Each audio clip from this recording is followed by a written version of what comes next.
আসসালামু আলাইকুম, আমি Faiyaz bin Hossain. Welcome to FS tutorial. আজকে আমরা শিখব কিভাবে মাইক্রোসফট পাওয়ার পয়েন্ট দিয়ে একটা লোগো তৈরি করা যায়। প্রথমে আমরা কন্ট্রোল এ প্রেস করে ডিলিট প্রেস করব, তাহলে আমাদের টাইটেল এবং সাবটাইটেল ফিল্ডটা চলে যাবে।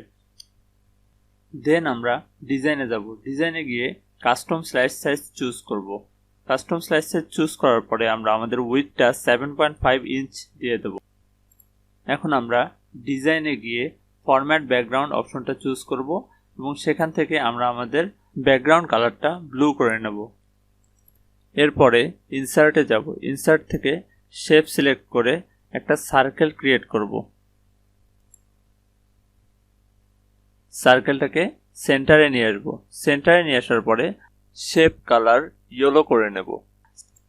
এখন আমরা ডিজাইন থেকে শেপ ইফেক্টে যাব। শেপ ইফেক্ট থেকে প্রিসেটটাকে আমরা চেঞ্জ করে নেব। এরপরে আমরা শেপ আউটলাইনে যাব। আউটলাইনে গিয়ে শেপের আউটলাইনটা আমরা চেঞ্জ করে ব্লু কালারে নিয়ে নেব। আর শেপ আউটলাইনের ওয়েটটা ইনক্রিজ করে দেব। আমি আমার শেপ আউটলাইনের ওয়েটটা 4.5 পিটি নিয়েছি। শেপ আউটলাইনের কালারটা প্রিভিয়াস যে কালার ছিল সেই কালারটা নিয়ে নিলাম। শেপের মাঝখানে ডাবল ক্লিক করলে কার্সার চলে আসবে। কার্সার দিয়ে আপনি আপনার লোগোর নেমটা লিখতে পারবেন। আমি আমার ফন্টটা ইনক্রিজ করে নিচ্ছি। ফন্টের ফ্যামিলি আমি বাউহাস 93 নিয়ে নিচ্ছি। এখন আমি আইড্রপারের সাহায্যে ফন্টের কালারটা আমি আমার ব্যাকগ্রাউন্ড কালারটা নিয়ে নিচ্ছি।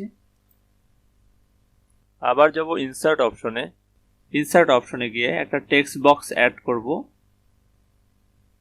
টেক্সট বক্সটার ভিতরে আমি আমার লোগোর ফুল নেমটা লিখছি। ফুল নেমটা লেখার পরে এখন আমি এটাকে ইনক্রিজ করে দিচ্ছি আর এটার টেক্সট কালারটা হোয়াইট করে দিচ্ছি। আপনারা চাইলে আপনাদের ফন্টটা চেঞ্জ করে নিতে পারেন। আমি আমার ফন্টটাকে এরিয়াল রাউন্ডেড এমটি বোল্ড করে নিচ্ছি। আবার আমরা ইনসার্টে যাব। ইনসার্টে গিয়ে একটা টেক্সট বক্স অ্যাড করব। টেক্সট বক্স অ্যাড করার পরে টেক্সট বক্সের মধ্যে আমরা আমাদের মোটোটা লিখব আর মোটোর ফন্টটা ইনক্রিজ করে দেব। মোটর ফন্ট ইনক্রিজ করার পরে আইড্রপার দিয়ে আমাদের শেপের যে ইয়েলো কালারটা আছে ইয়েলো কালারটা ফন্টের মধ্যে দিয়ে দেব এবং এখান থেকে আপনারা আপনাদের যে কোনো পছন্দনীয় ফন্ট সিলেক্ট করতে পারেন। আবার আমরা ইনসার্টে যাব। ইনসার্টে গিয়ে শেপ সিলেক্ট করব। শেপ থেকে একটা সার্কেল ক্রিয়েট করব। এই সার্কেলটা এমনভাবে ক্রিয়েট করব যেন সার্কেলটা আমাদের বাকি প্রপার্টিজগুলোকে কভার করে ফেলে। এখন আমরা সার্কেলটিতে রাইট ক্লিক করে সার্কেলটিকে সেন্ড টু ব্যাক করে দেব।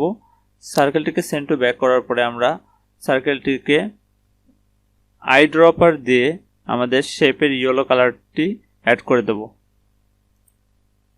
ইয়েলো কালার করার পরে আমরা আমাদের সার্কেলটার ট্রান্সপারেন্সি বাড়ায় দেব। এখন আমি আমার লোগোর মেইন শেপটা সিলেক্ট করব। মেইন শেপটা সিলেক্ট করার পরে এটার একটা শ্যাডো দিয়ে দেব। আপনারা আপনাদের পছন্দ অনুযায়ী ট্রান্সপারেন্সি, সাইজ, ব্লার এগুলো চেঞ্জ করে নেবেন। কোনো কারণে আপনার প্যানেলের ডান সাইডের ফরম্যাট ব্যাকগ্রাউন্ড এই অপশনটা চলে গেলে আপনাদেরকে এটা আবার নিয়ে আসতে হবে।